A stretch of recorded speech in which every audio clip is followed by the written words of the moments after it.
পঞ্চম গণবিজ্ঞপ্তিতে যোগদানের জটিলতায় পড়া প্রার্থীদের কি হবে? পঞ্চম গণবিজ্ঞপ্তিতে নিয়োগের চূড়ান্ত সুপারিশ পাওয়া প্রার্থীদের যোগদানের সময়সীমা শেষ হয়েছে গত বৃহস্পতিবার। তবে নানা কারণে অনেক শিক্ষক সংশ্লিষ্ট প্রতিষ্ঠানে যোগদান করতে পারেননি।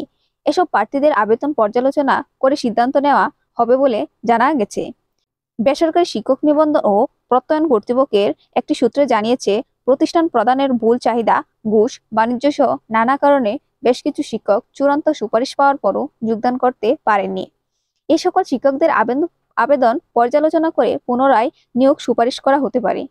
তবে এক্ষেত্রে অবশ্যই প্রার্থীকে প্রয়োজনীয় কাগজপত্র আবেদনের সঙ্গে জমা দিতে হবে। এ বিষয়ে জানতে চাইলে এনটিআরসি সদস্য মোহাম্মদ নূরে আলম সিদ্দিকী দ্য ডেইলি ক্যাম্পাসকে বলেন, প্রতিষ্ঠান প্রদানের ভুলের মাসুল শিক্ষকরা কেন দেবেন? প্রার্থীরা ভুল চাহিদা দেওয়ার বিষয়ে প্রত্যয়ন নিয়ে এনটিআরসিকে জানালে তাদের আবেদন পর্যালোচনা করে সিদ্ধান্ত নেওয়া হবে।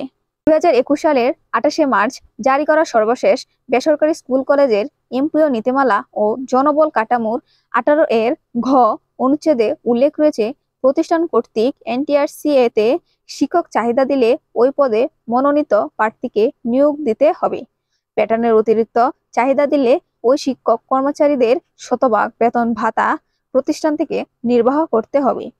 এর ব্যতিক্রম ঘটলে প্রতিষ্ঠান প্রদানের বেতন ভাতা স্থগিত বা বাতিল করা হবে এবং পরিচালনা কমিটির বিরুদ্ধে ব্যবস্থা নেওয়া। প্রসঙ্গত, সম্প্রতি পঞ্চম গণবিজ্ঞপ্তিতে নির্বাচিত 19,586 জন প্রার্থীকে বিভিন্ন বেসরকারি স্কুল, কলেজ, মাদ্রাসা ও কারিগরি শিক্ষা প্রতিষ্ঠানে নিয়োগের চূড়ান্ত সুপারিশ করেছে এনটিআরসি-এ। তবে প্রার্থীরা সুপারিশপ্রাপ্ত প্রতিষ্ঠানে যোগদান করতে জটিলতায় পড়েছেন। কোথাও কোথাও ভুল চাহিদা দেয় প্রার্থীরা যোগদান করতে পারছেন না, আবার শূন্য পদ না থাকলেও চাহিদা এনটিআরসি-তে পাঠানো হয়েছে। এছাড়া অনেক ক্ষেত্রে ঘুষ দাবি করায় শিক্ষকরা যোগদান করতে পারেননি। এ সংক্রান্ত অভিযোগ পেলে প্রয়োজনীয় ব্যবস্থা নেবে এনটিআরসি-এ। ধন্যবাদ। এরকম আরো নতুন নতুন ভিডিও পেতে চ্যানেলটিকে সাবস্ক্রাইব করে পাশে থাকবেন।